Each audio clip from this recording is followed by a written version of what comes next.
안녕하세요, 여러분. 제가 정말 살다 살다 별일을 다 겪어봅니다. 제 나이 40대에 이혼녀가 될 거라고는 생각도 못했을 뿐더러 이런 추잡한 일이 저에게 벌어질 거라고는 상상조차 하지 못했습니다. 누군가에게는 속 터지는 이야기일 수도 있고 혹은 짠하게 들리는 이야기일 수도 있지만 여기다가 풀어놓지 않으면 제 명예 못 죽을 것 같아서 이렇게 이야기를 해봅니다. 참으로 지긋지긋하고 벗어나고 싶기만 했던 생활인데 막상 일이 이렇게 되고 나니까 어디로 가야 할지 길을 잃은 아이처럼 살게 되네요. 제 이야기를 끝까지 들어주신다면 저에게는 더할 나위 없는 힘이 될 것 같습니다. 저는 20대 중반쯤 6살 연상인 남편과 결혼을 하게 되었습니다. 저와 남편의 고향은 경북 상주였고 가부장적인 남편네 집에서 그러니까 시댁에서 어린 마음에 상처를 받으며 고생고생하며 신혼살림을 했습니다. 남편이 그때까지 제대로 된 직장이 없었기 때문에 곶감 농사를 하는 시댁에서 호되게 혼이 나면서 일을 도우며 살고 있었죠. 고생 끝에 낙이 온다고 줄줄이 낙방만 하던 취업이 드디어 성공을 하고 말았습니다. 저는 서울에 올라간다는 설렘보다 드디어 시댁에서 벗어날 수 있다는 마음에 하루하루 손을 꼽아 서울로 상경하는 날을 기다렸죠. 시모는 끝까지 서울에 가면 고생한다고 이 동네에서 먹고 살 일을 찾아야지 서울에 가느냐고 남편을 뜯어 말렸습니다. 하지만 그때에는 서울에 간다는 사실 자체가 성공을 했다는 증명이기도 했기에 남편은 그 손을 뿌리치고 저와 서울에 올라왔습니다. 처음에 상주 촌년이 서울의 빌딩 숲을 보고 얼마나 놀랬는지 모릅니다. 서울에 오니 시집살이 시키던 시모가 없어서 얼마나 행복했는지 마음의 안정이 빠르게 찾아오더라고요. 제가 또 하필이면 친정 부모 없이 자란 천의 고아였거든요. 제가 어릴 때 두 분 모두 돌아가신 걸로 알고 있습니다. 물론 정확한 사정은 모르지만 동네 사람들이 저를 품앗이하듯 키워주셨는데 모두들 저에게 부모님이 돌아가셨다고 말을 해주셨어요.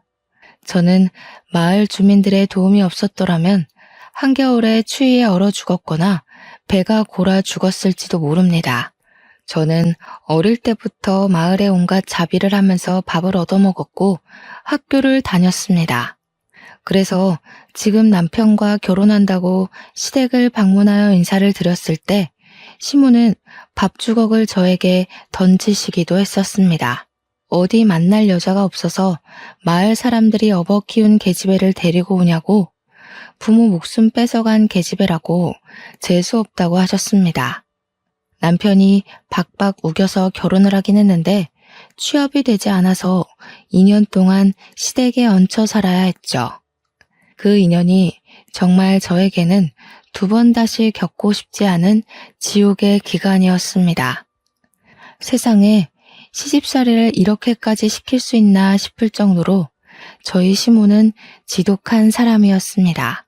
상주가 또 곶감이 워낙 유명한 곳이지 않겠습니까? 시댁이 꽤 큰 농장을 가지고 있었는데 인터넷에 상표만 쳐도 줄줄이 고급 곶감으로 나오는 그런 업체를 운영하고 계셨습니다. 그 곶감을 제 손으로 일일이 말리고 털어내고 엮고 하면서 만든 것입니다. 그거야 뭐 잡노동이기도 했고 밥을 얻어먹기 위해 다른 집에서도 했던 일이기에 익숙하긴 했던 터라 괜찮았습니다. 근데 그 일을 하다 보면 진짜 손끝에 있는 감각이 다 사라질 정도로 쓰라리고 아프거든요. 그런 와중에 식사를 차려야 하니까 주방에서 밥을 짓고 있으면 일부러 보일러를 꺼두시는 게 우리 시모였습니다. 찬물만 쓰라고 하는데 손끝에 찬물이 닿으면 정말 악소리가 절로 나올 정도입니다. 치졸하게 저를 괴롭히셨던 거죠. 제가 그 2년 동안 살이 쭉 내려서 볼품이 없을 정도로 마르기도 했답니다. 오죽하면 동네 아주머니들께서 그 집 시집살이가 얼마나 심하면 우리 끝순이 살이 다 빠져서 시체 같다고 할 정도였습니다. 아, 제 이름이 끝순이는 아니지만 동네 품앗이를 하며 자랐다고 하지 않았습니까? 동네 분들은 애칭처럼 저를 모두 끝순이라고 불러주셨습니다. 집안의 막내딸이다 하시면서요. 동네 분들이 전부 제 어머니이자 아버지셨죠. 아무튼 서울에 상경을 하고 나니 세상에 이렇게 멋있는 사람들이 존재할 수 있나 싶더라고요. 길을 가다 마주치는 사람들이 전부 연예인 같고 모델 같고 그랬습니다. 하나같이 세련되고 화장도 어쩜 저리 잘하는지 저 같은 촌년은 꿈에도 못 꿀 정도더라고요. 남편은 서울에서 일을 하게 되면서 상주에 있는 시모의 사업장에서 일을 할 때보다 훨씬 많은 돈을 벌기 시작했습니다. 하지만 돈을 많이 벌어봐야 어마어마한 서울 물가에 기가 죽어 저희는 혀를 내두르면서 지내야 했죠. 그나마 시댁에서 저희가 상경할 때 집을 구할 돈을 빌려줘서 다행이었습니다. 그거마저 없었더라면 정말로 지하 단칸방에서 집을 구할 돈을 언제쯤 모으려나 하면서 손가락만 빨면서 지냈을지도 몰라요. 시댁이 곶감 장사를 하면서 꽤 많은 돈을 벌어서 다행이었다고 생각합니다. 물론 시모는 그만큼 저를 부려먹긴 했지만요. 하나뿐인 아들이라고 저희한테 주택 전세를 얻을 만큼은 빌려주었죠. 그 돈을 담보로 저는 또 어마어마하게 시댁에 시달려야만 했습니다. 곶감 철이 아닐 때에도 무슨 일만 생기면 5시간 거리인 상주로 저를 몇 번이나 부르셨습니다. 한 달에 몇 번이나 왔다 갔다 했는지 정말 하루 걸러 상주에 내려갔다고 해도 과언이 아닐 정도였어요. 꽃감을 말릴 철이 오면 내려가서 일을 도와야 했기에 새벽같이 버스를 타고 상주로 내려갔고 시모가 만족할 때까지 일을 해야 했습니다. 당연히 남편은 서울에서 일을 해야 했기에 남편만 서울집에 덜렁 두고 가야 하는 일도 많았죠. 그러던 도중 저의 뱃속에 새 생명이 자라나고 있다는 사실을 알게 되었습니다. 몸에 미열도 있고 속이 메스꺼리고 머리가 아파서 병원에 찾아갔더니 산부인과에 가보라고 하더군요. 그날 남편의 손을 잡고 산부인과에 가서 임신 소식을 알게 되었고 저는 시댁에 연락을 드렸습니다. 제가 임신을 했다고 하니 시모가 저에게 당장 상주로 내려오라고 말을 하셨고 저는 마음을 졸이며 상주에 남편과 내려갔습니다. 시모는 남편에게 잠시 일을 좀 보고 올 테니 집에 있으라고 했고 저는 시모를 따라 나섰죠. 시모의 손에 이끌려 도착한 곳은 다름 아닌 점집이었습니다. 저는 왜 점집에 왔는지 이유를 몰라 시모를 쳐다봤습니다. 그러자 여기가 아주 용한 점집이라면서 군소리하지 말고 따라오라고 하시더군요. 점쟁이 앞에 저를 떡하니 앉히시더니 시모가 아들이요 딸이요 하고 묻는 게 아니겠습니까? 그러자 점쟁이가 인상을 팍 쓰면서 시모한테 당신 집에는 아들 기운이 없어? 라고 호통을 치시는 겁니다. 그 이야기를 듣자마자 시모가 갑자기 일어나라며 제 딸을 질질 끌고는 상주에 있는 작은 산부인과 앞으로 데리고 갔습니다. 병원에 가서 여기 애도 떼주지? 하는데 정말 제 온몸의 피가 차게 식는 듯 했어요. 아직 성별도 나오지 않은 작은 점 같은 아이를, 딸인지 아들인지 모를 아이를 어떻게 점쟁이 말만 듣고 그럴 수 있는지요. 시모가 병원 접수처에서 하는 이야기를 듣자마자 저는 놀래서 뛰어내려갔습니다. 시모가 뒤에서 거기 서라고 쫓아오는 소리가 들렸지만 섰다가는 큰일이 날 것 같았습니다. 신발이 한 짝 벗겨진 것도 모른 채로 내달려 공중전화 앞에 섰고 남편이 기다리고 있을 시모 집으로 전화를 걸었습니다. 남편이 받자마자 시모한테 이끌려 동네 산부인과에 갔는데 아들 아닌 것 같다는 점쟁이 말에 수술을 시키려 했다고 두서없이 말을 막 뱉었어요.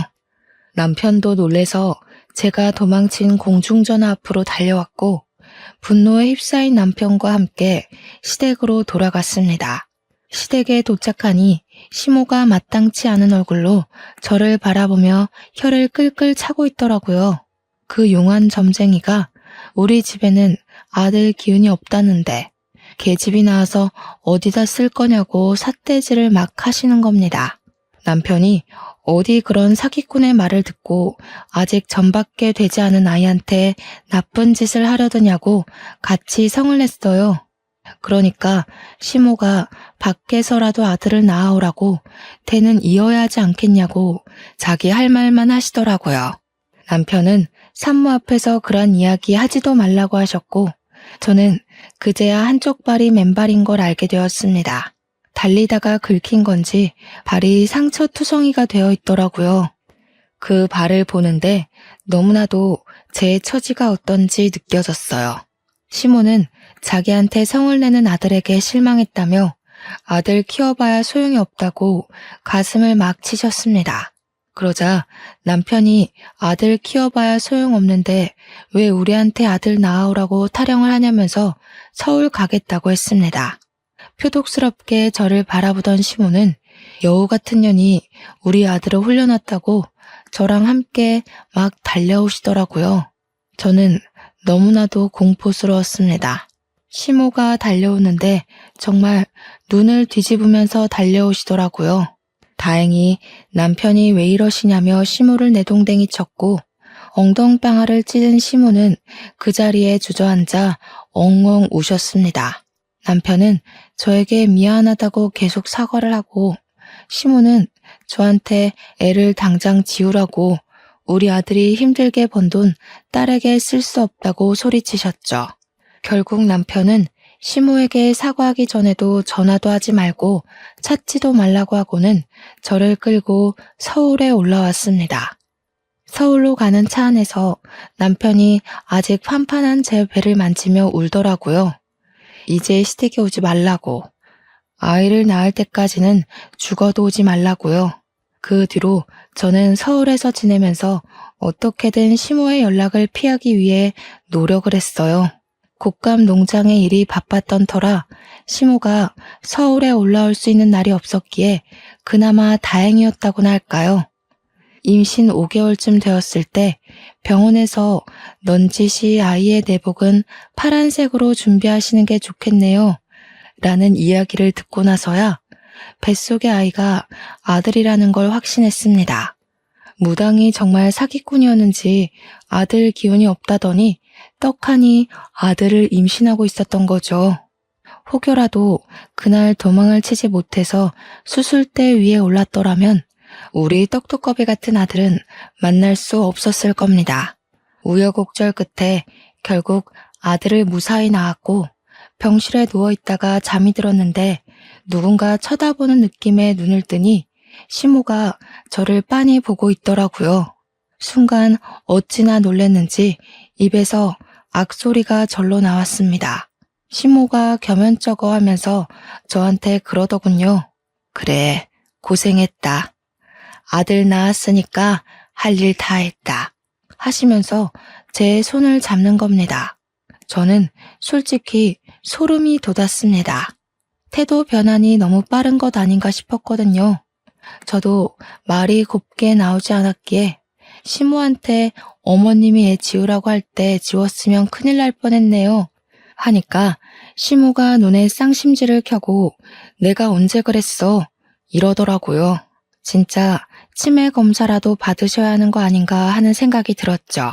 자연분만이었지만 꽤 난산을 겪었던 터라 다른 산모보다 이틀을 더 입원해 있었는데 집으로 돌아와서도 시모가 상주에 내려갈 생각을 안 하더라고요. 그러면서 저한테 우리 남편을 낳았을 때 엄청나게 힘들었었다면서 너는 애도 잘 낳는다 하시며 본인 이야기를 하시더라고요. 솔직히 저도 진통이 꽤 길었고 아이가 중간에 걸려서 나오지 않아 엄청 힘들게 애를 낳았었는데 시모가 제 노력은 몰라주고 그런 말을 해서 속이 상했죠. 시모는 아랑곳하지 않고 본인 이야기를 계속 이어갔습니다. 시모는 늦은 나이에 겨우겨우 시부와 결혼을 했고 아이가 바로 들어서지 않아서 고생을 했다고 하더라고요. 2번의 유산을 했고 3번째에서야 겨우겨우 남편을 낳을 수 있었는데 그때가 이미 30대 중반을 넘겨버린 나이여서 시댁에서 엄청난 구박을 받았다고 했어요. 겨우겨우 아들을 낳았으니 목숨 유지하고 살았지 딸을 낳았으면 쫓겨났을 거라고 훌쩍이시더라고요. 그러면서 딸은 전혀 도움이 되지 않는다고 계속해서 이야기를 하시는데 저나 시모나 둘 다 여자 아닌가요? 그냥 그 이야기 자체가 제가 딸을 낳았더라면 널 내쫓았을 거야 하는 이야기로밖에 들리지 않았습니다. 듣기 싫었지만 본인 말만 하시는 시모의 이야기를 끝까지 들을 수밖에 없었죠. 그때는 조리원 같은 게 제대로 되어 있던 시절은 아니었기에 집에서 몸조리를 해야 했습니다.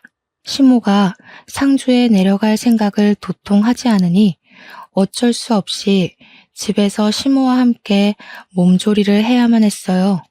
오유 양이 많아서 전몸살이 땅땅하게 뭉쳐 걸릴 때에 풀어줄 생각은 않고 저한테 잔소리만 하시던 시모.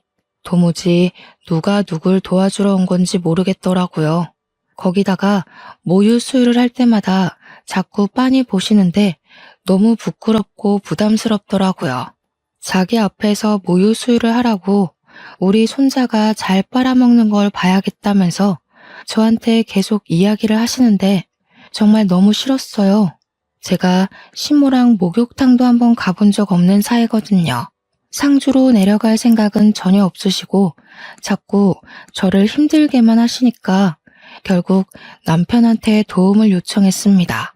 어머님이 너무 부담스럽게 하고 사사건건 집안일로 트집을 잡아서 도무지 몸조리를 할 수 없다고요. 그런데 남편이 저한테 그러더군요. 오죽 손자가 보고 싶으면 그런 눈치를 주는데도 여기 붙어 있겠냐고요. 제 편을 들어주겠다던 남편은 아들을 낳자마자 손바닥 뒤집듯이 태세를 바꾸더군요. 몸조리 해야지 하시면서도 손 하나 까딱하지 않으시는 시모 덕에 제가 먹을 미역국도 제가 끓이는 신세가 되었습니다.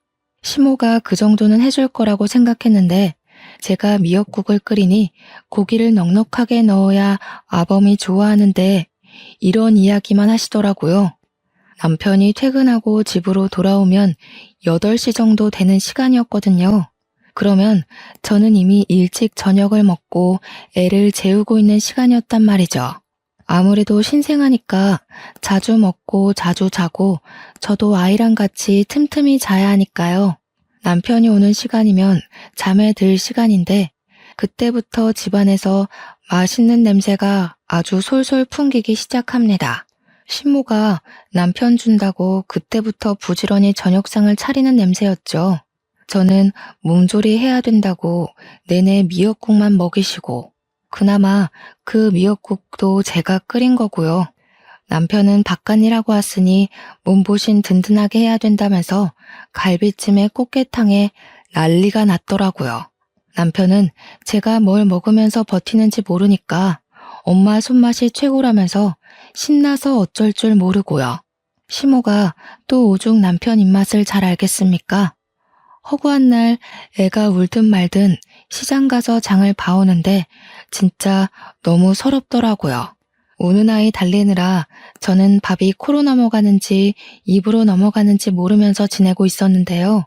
어느 날은 애가 새벽 내내 울기 시작하는 겁니다. 배앓이라는 게 뭔지도 잘 모를 때라 그저 아이가 잠투정을 한다고 생각했죠.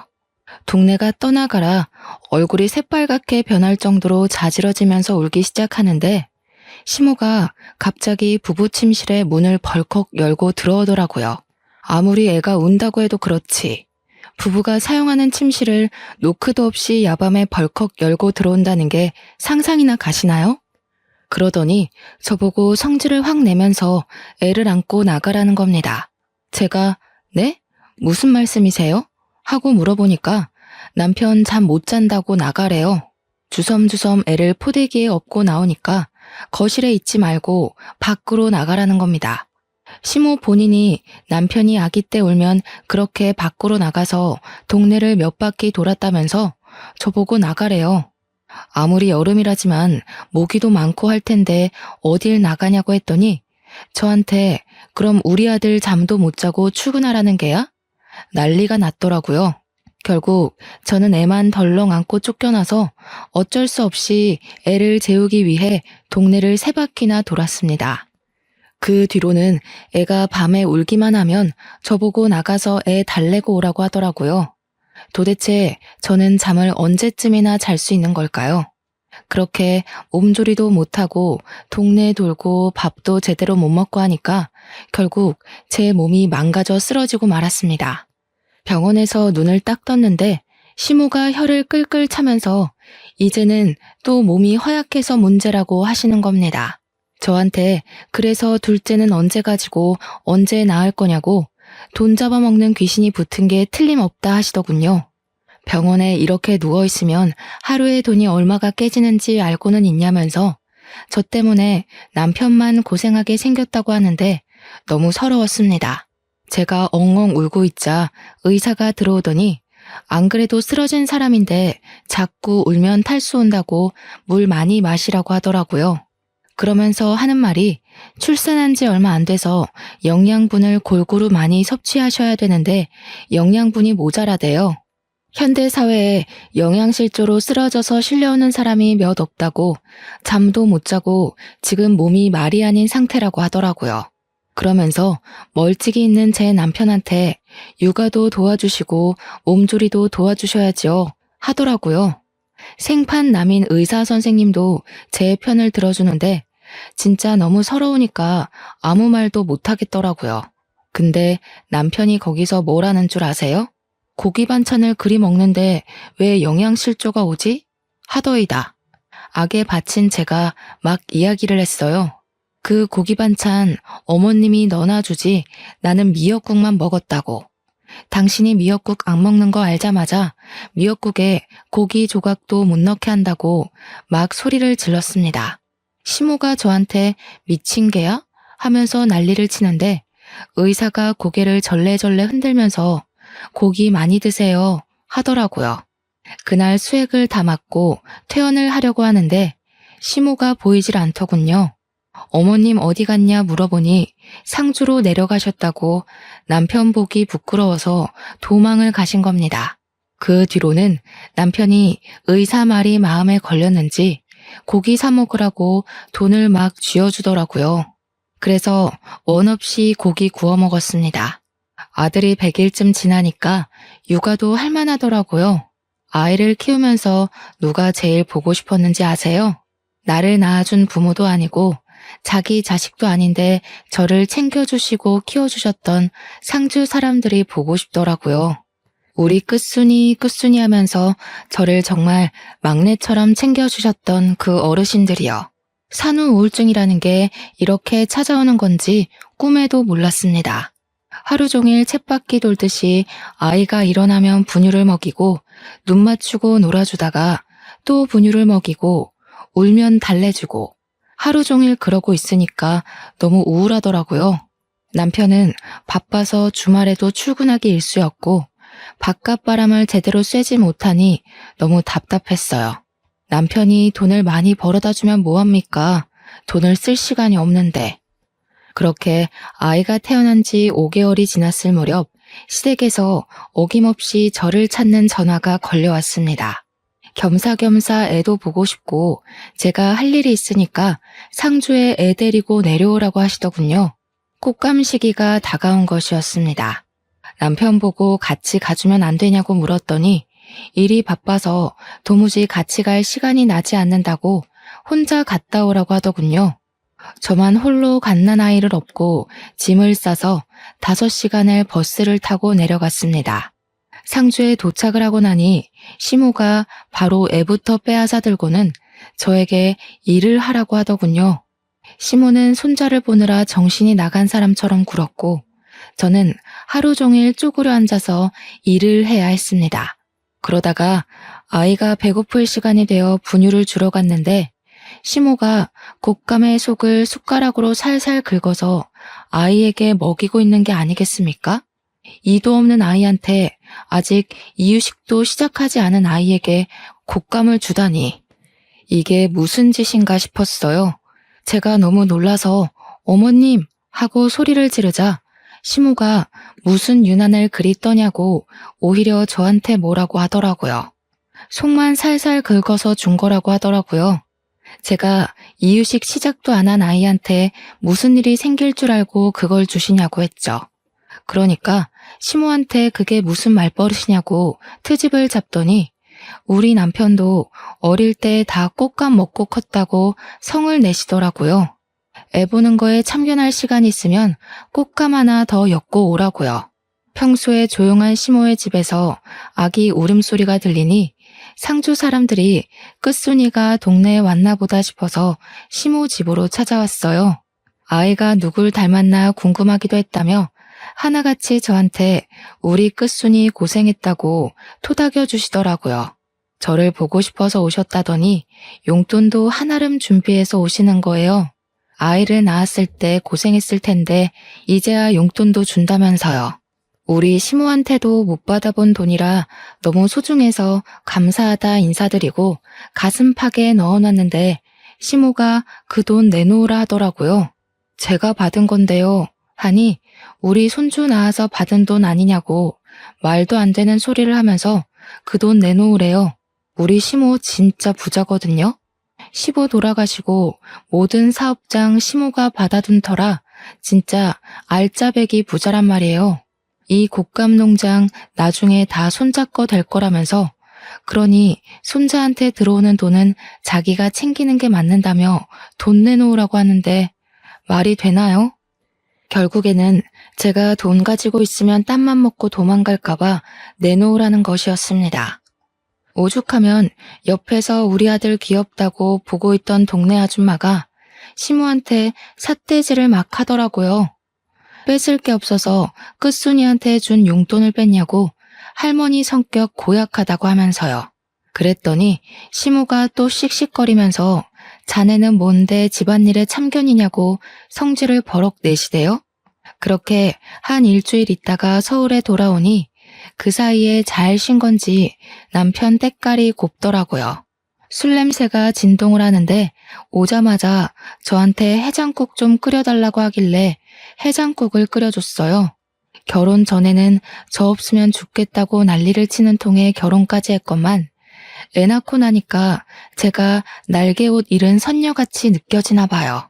제가 시댁에서 당하는 일들은 하나도 신경 써주지 않고 자기가 세상에서 제일 바쁜 사람인 줄 알고 살더라고요. 그렇게 겨울이면 상주에 내려가서 일을 하고 애는 쑥쑥 자라나고 몇 년을 보냈는지 모르겠습니다. 애를 낳은 게 겨우 20대 중반이었는데 벌써 40대를 넘긴 나이가 된 거죠.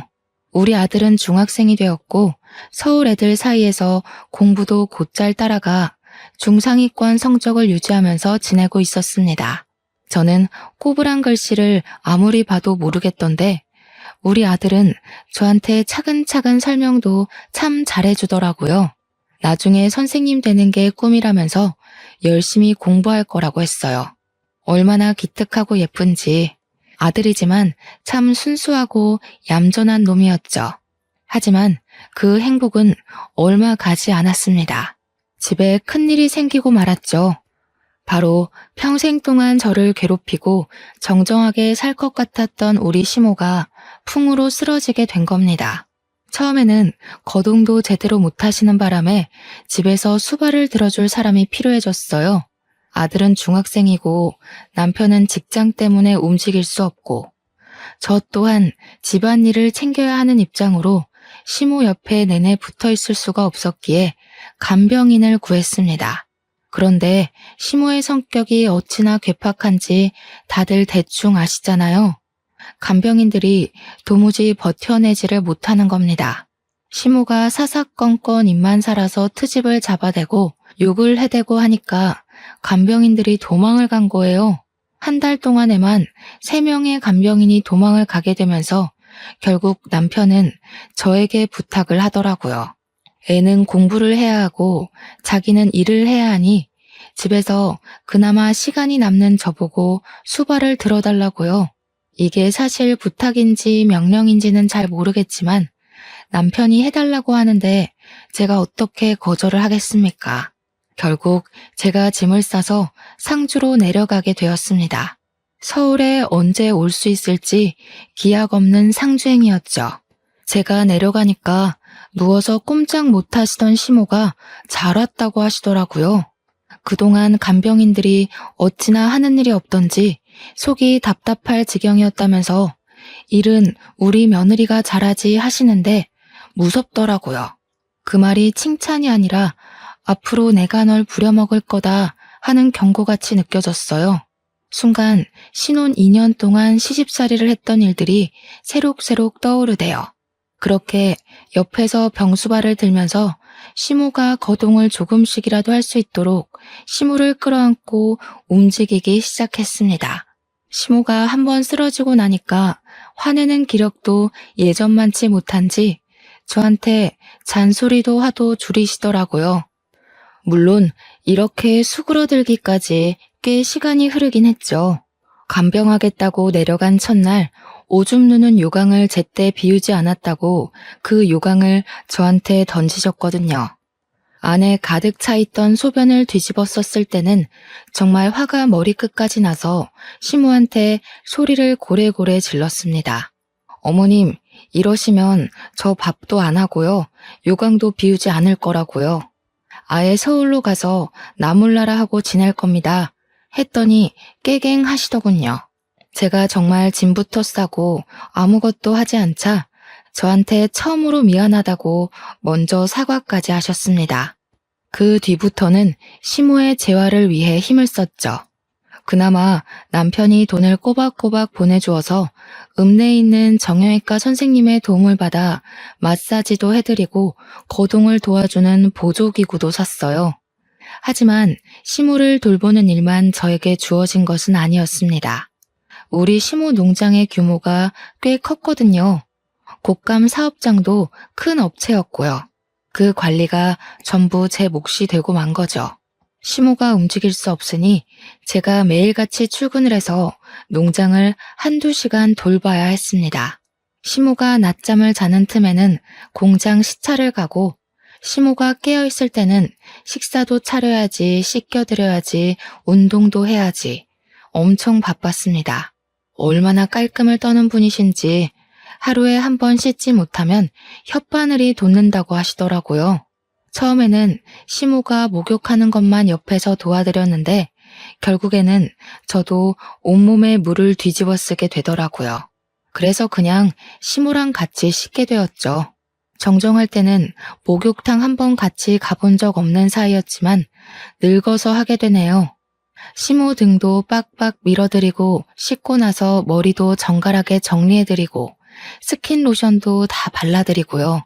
거동을 조금씩 하게 되긴 했지만 화장실이 급할 때는 제가 똥오줌도 다 받아드리고 했어요. 식사를 하실 때도 손을 자꾸 떠시니까 제가 먹여드리게 되었고요.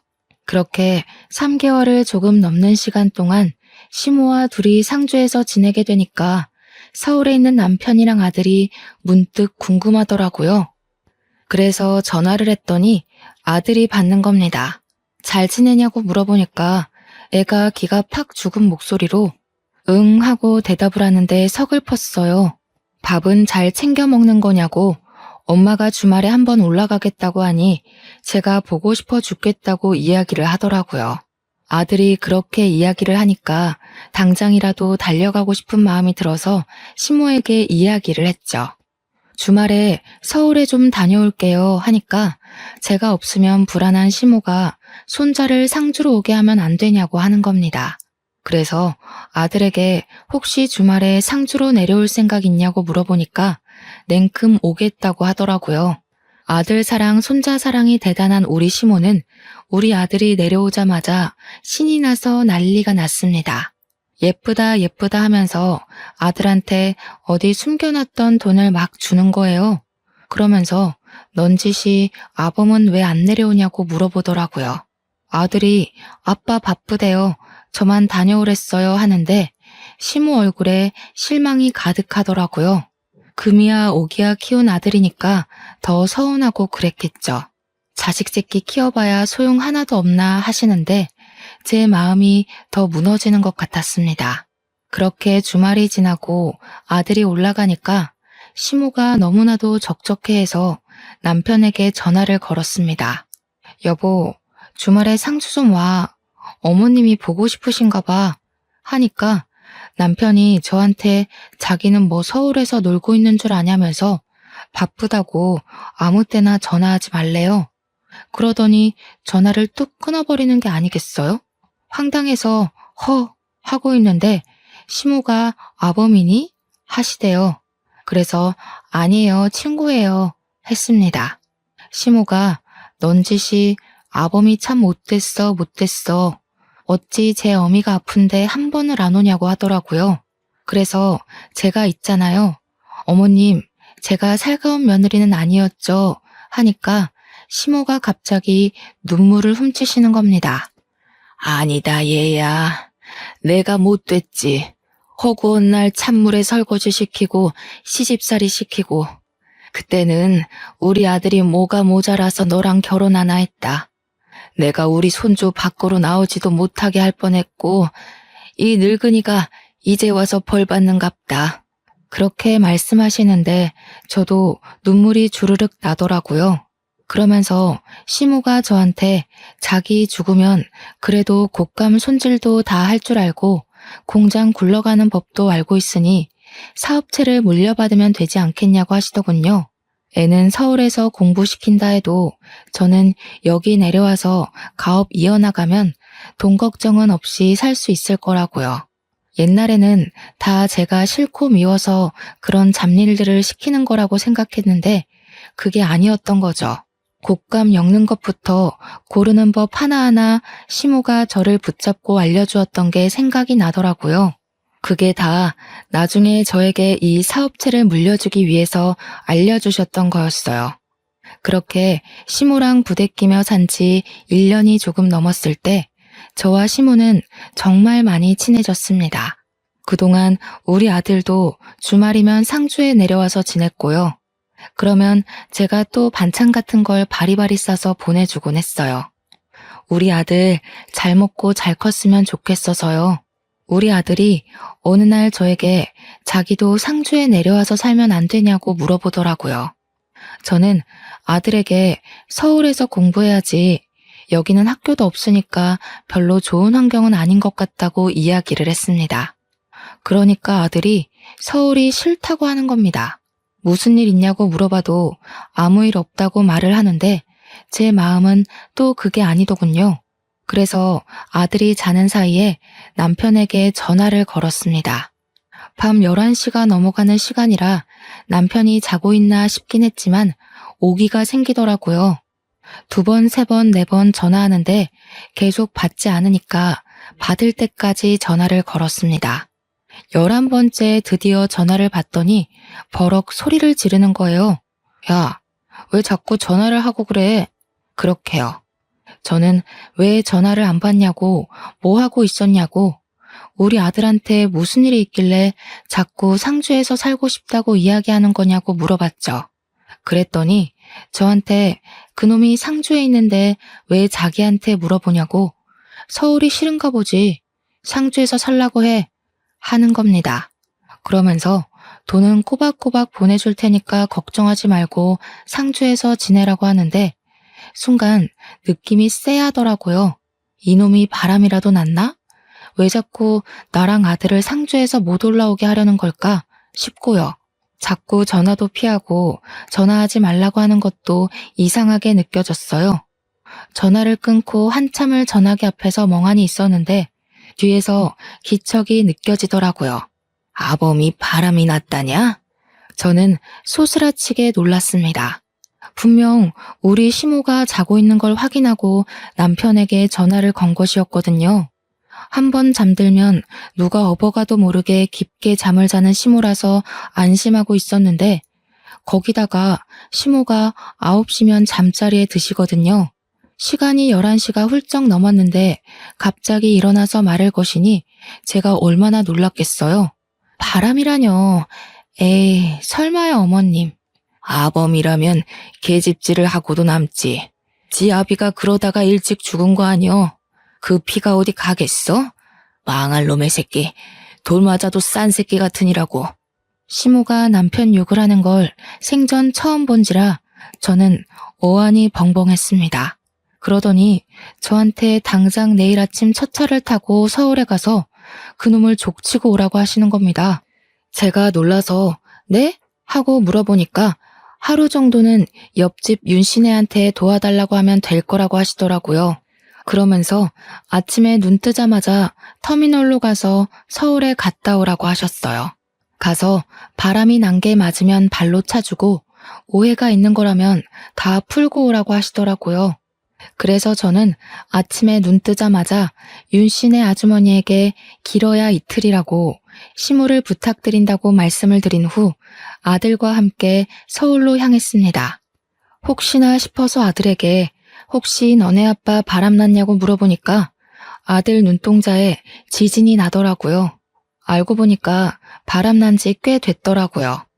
제가 상주를 오고 가고 할 때부터 그런 낌새가 있었던 거예요. 한 번 오면 며칠을 여기서 머물렀으니까요. 그 사이에 집 밖에서 자고 여자를 만나고 했던 거죠. 아예 제가 상주로 내려온 이후에는 집까지 여자를 들이더랍디다. 아들이 미쳤냐고 하니까 아들한테 너만 입 다물고 있으면 된다고 했대요. 저희가 올라간 날이 토요일이었는데 일요일까지 있을 거라고 남편은 알고 있을 테니까 분명히 집을 차지하고 있을 거란 생각이 들었습니다. 그래서 서울에 도착하자마자 집으로 달려가서 문을 벌컥 열었어요. 현관에 난생 처음 보는 하일이 있더라고요. 냅다 안방문을 열었습니다. 해가 중천에 떠 있는데도 안방 침대에서 둘이 누워 자고 있더라고요. 방 안 가득 술 냄새가 진동하고요. 온몸이 부들부들 떨리는데 이대로 두고 볼 수 없으니까 화장실에 가서 시리게 찬물을 바가지에 담아 자고 있는 그 두 년놈들을 향해 뿌렸습니다. 둘 다 혼비백산에서 일어나는데 제가 떡하니 버티고 있으니 저승사자 본 사람처럼 놀라더군요. 이 미친 것들이 당당하게 바람을 우리 집 안방에서 피네? 아들, 증거 남겨. 제 말에 아들이 휴대폰을 들고 사진을 막 찍더라고요. 남편이 이게 무슨 짓이야? 하면서 저한테 당장 나가라고 소리를 치는 게 아니겠어요? 도대체 제가 왜 나가야 하는 건지. 불륜을 저지르고도 저리 뻔뻔할 수가 있나요? 차라리 잘 됐네. 이참에 이혼하자. 안 그래도 어떻게 말을 해야 할지 고민했는데 내 새 여자가 임신을 했거든. 그러니까 우리 깔끔하게 갈라서 자고. 알겠어? 네가 낳은 아들은 내가 포기해 줄 테니까 둘이 잘 먹고 잘 살면 되겠어. 저한테 너네 둘이서 잘 살아봤자 얼마나 잘 살겠냐마는 이러면서 나가라는데 진짜 바보같이 눈물이 나더라고요. 그 길로 아들과 저는 짐을 싸서 상주로 내려왔습니다. 시모를 보자마자 무슨 정신인지 엉엉 눈물이 나더라고요. 상간녀가 있더라. 그 여자가 임신을 했더라.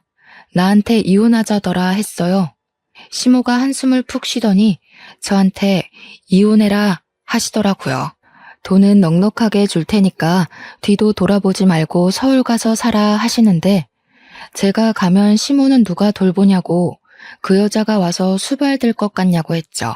그러더니 시모가 남편에게 전화를 걸어서 그 다음 주에 그 여자 데리고 한번 와봐라 하시는 겁니다. 저는 이게 무슨 상황인가 싶어서 눈만 동그랗게 뜨고 있는데 시모가 또 어딘가에 전화를 하더니 지금 당장 와주소 하시더라고요. 무슨 일인지 몰라서 멍하니 서 있는데 1시간쯤 지나니까 시내에서 변호사 사무실을 운영하는 변호사님이 찾아오셨어요. 시모가 유언장을 좀 쓰고 싶은데 증여도 가능하죠? 하시는데 저랑 아들은 무슨 상황인지 몰라 가만히 있었죠. 내가 이 집이랑 곡감 농장을 전부 우리 며느리한테 주고 싶은데 며느리한테 줬다간 아들한테 뺏길 수도 있어? 그러니 변호사님이 제가 먼저 사망을 하게 되거나 소송을 걸게 되면 그럴 수 있다고 하시면서 손자에게 증여를 하면 괜찮다고 하더라고요. 시모는 곰곰이 생각하더니 그렇게 하겠다고 하셨습니다. 저와 아들은 소스라치게 놀랐죠. 그러면 증여세를 내가 내더라도 우리 손자한테 증여합시다. 세금 문제는 내가 알아서 다 할 테니까 어디로 내야 하는지만 알려줍소. 그러더니 시모가 우리 아들의 손을 꼭 잡고 이야기를 하시더라고요. 아가, 이거 니 다 주마. 절대로 너희 아비한테 뺏기지 말고 단단히 들고 있어. 그렇게 일주일 동안 어머님은 바쁘게 변호사님과 상의를 해서 모든 명의를 아들의 명의로 돌려주셨습니다. 그리고 약속했던 날짜에 남편과 상간녀가 상주로 찾아왔습니다. 저와 아들을 보더니 여기서 기생하고 있었냐고 하더라고요. 우리 시모가 힘이 잘 들어가지도 않는 손으로 요강을 번쩍 들더니 소변이 가득 차 있는 요강을 남편과 상간녀에게 던졌습니다. 오줌을 뒤집어 쓴 둘은 이게 뭐야 하면서 난리법석을 떨었죠. 이 버러지 같은 것들아. 아범 너는 말이야. 네 아비가 오입질을 하다 죽었는데도 바람을 피워? 내 재산 네 한 푼도 안 준다. 내가 우리 손주한테 다 증여했으니까 두 번 다신 상주 땅에 발도 들이밀지 말어. 제 뱃속에도 어머님 손주가 있는데요. 저 자식이 내 자식이 아닌데 그게 어찌 내 손주가 될 수 있소. 우리 집에 아들 기운 없다 하더니 이게 내 아들이랑 절연하라는 소리였는갑소. 너희 뱃속에 애도 분명 고추 안 달렸을 거요.